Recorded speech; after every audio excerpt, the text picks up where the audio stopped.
Adé Olóyin Iyọ̀ Olótúndé, mo kí gbogbo èèyàn tí ń gbọ́ mi lọ́wọ́lọ́wọ́.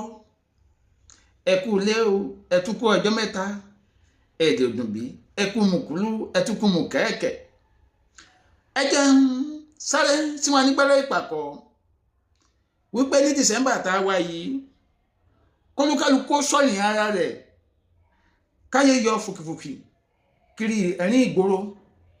Gbogbo ẹ̀yin ọmọ ọ̀dọ́bìnrin tẹ́ ń gbọ́ mi gbéwèé tòní, gbogbo yín pátápátá lọ̀rọ̀ yìí kàn.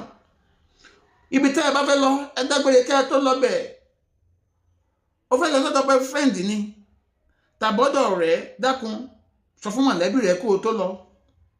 Jẹ́ kí wọ́n mọ àdírẹ́sì bí tó ń rè.